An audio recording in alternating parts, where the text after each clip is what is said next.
Bonjour à tous, bonjour Jean-Bernard Lévy. Bonjour. Invitation prévue de longue date, c'était pour parler de la conférence mondiale sur le climat, la COP21, mais d'abord l'actualité des attentats. EDF contrôle beaucoup de sites sensibles, à commencer par les centrales nucléaires.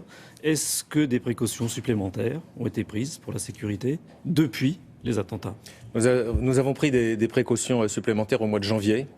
Après les attentats de l'époque, nous sommes en alerte maximale depuis cette période. Donc je puis vous assurer que nous sommes très vigilants, que nous faisons attention d'une façon générale compte tenu de nos activités. Vous savez que les gens qui rentrent dans les sites sensibles, en particulier les centrales nucléaires, font tous l'objet de vérifications. Je crois qu'il y a près de 50 000 personnes, EDF ou prestataires, qui travaillent dans les centrales nucléaires. Comment est-ce qu'elles sont contrôlées? Et nous faisons, en liaison avec les services de police et de gendarmerie, des enquêtes systématiques sur toutes les personnes qui rentrent dans les centrales nucléaires. Et bien évidemment, s'il y a des obstacles à ce que les gens puissent rentrer, eh bien ils ne rentrent pas.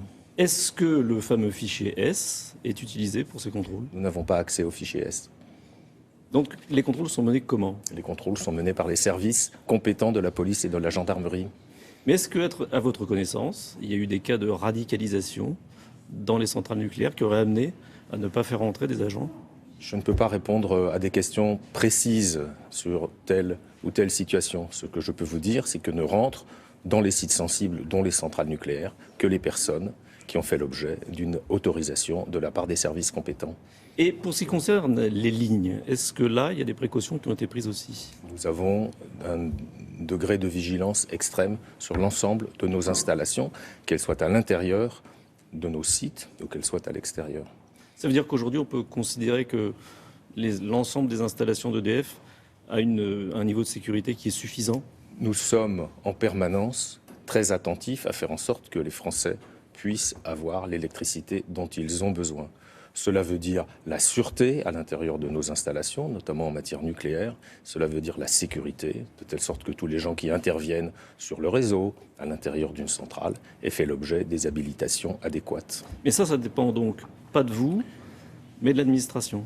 Nous avons à l'intérieur de l'entreprise des mécanismes qui nous contraignent à faire valider par des autorités administratives la possibilité pour les personnes qui doivent travailler sur des sujets sensibles de faire ce travail. C'est des contrôles réguliers? Bien sûr.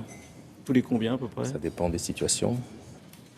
À propos de centrales nucléaires, il y en a une dont on parle beaucoup, c'est l'EPR de Flamanville, même s'il n'est pas encore en service. Elle sera en service quand? Alors nous avons annoncé que l'EPR de Flamanville, les travaux, y compris du retard, seront terminés à la fin 2018. Donc ça commencera quand?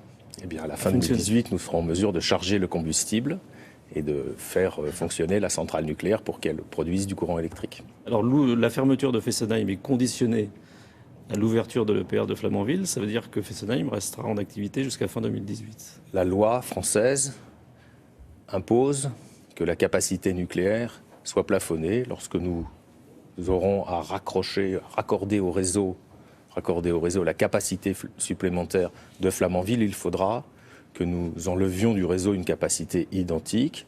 À la demande du gouvernement, c'est le site de Fessenheim qui a été désigné pour faire l'objet de ce retrait. Fin 2018. La COP21, est-ce que EDF va mettre le paquet sur les énergies renouvelables? C'est déjà le cas et ça ne se sait pas assez. EDF est déjà le premier producteur européen d'énergie renouvelable. Donc on met déjà le paquet. Mais on va faire davantage. On va faire 2 fois plus. Nos plans, c'est que dans les 15 ans qui viennent, nous ayons la possibilité de produire 2 fois plus d'énergie renouvelable, hydraulique, éolien, solaire, géothermie, biomasse, 2 fois plus d'énergie renouvelable que notre capacité de production actuelle. Est-ce qu'il ne faut pas aussi sensibiliser les consommateurs? Il faut les sensibiliser.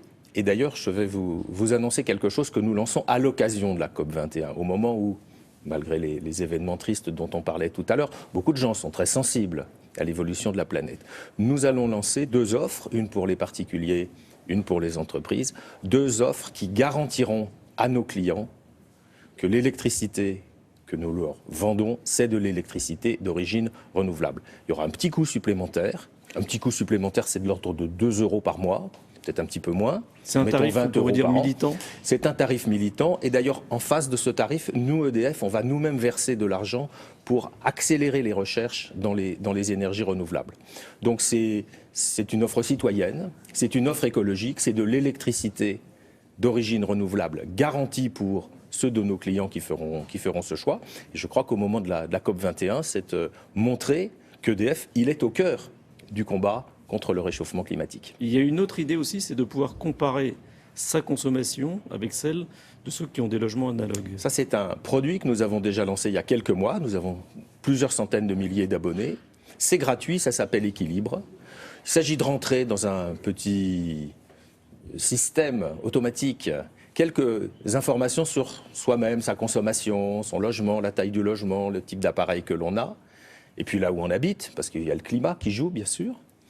Et puis le système va vous calculer quelle serait la consommation type que vous devriez avoir en fonction de vos caractéristiques propres de logement et des appareils électriques que vous avez chez vous. Et vous verrez à ce moment-là si vous consommez plus, ou à peu près la même chose, ou moins qu'un consommateur citoyen qui fait attention. Et donc c'est pédagogique, et puis c'est économique. Ça vous aide à limiter vos factures. Parce que chez EDF, il y a quelque chose qui est très fort. Et je crois que les Français se rendent bien compte. Nous ne cherchons pas à ce que nos clients consomment plus, nous cherchons à ce que nos clients consomment mieux. Globalement, est-ce que vous avez le sentiment que l'économie mondiale peut se développer en émettant moins de gaz à effet de serre ? Oui, sans aucun doute. Je crois qu'il y a aujourd'hui des améliorations technologiques qui ont été faites, notamment sur l'éolien à terre et aussi l'éolien en mer.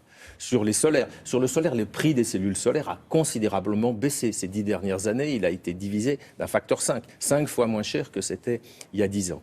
Sur la manière Est-ce qu'on en produit en France ? de gérer. Oui, on produit en France, on produit beaucoup d'éolien, on produit aussi un petit peu de solaire. Et aujourd'hui, et puis il y a le nucléaire aussi, qui est une énergie qui émet extrêmement peu de dioxyde de carbone. Et donc, moi, je suis confiant sur le fait que finalement, l'électricité, c'est le meilleur vecteur de la lutte contre le changement climatique. Si on veut limiter les gaz à effet de serre, il va falloir migrer vers plus d'électricité. L'électricité, c'est la meilleure solution pour lutter contre le réchauffement climatique. Merci. Merci. William ? Oui, merci messieurs. Les attentats du 13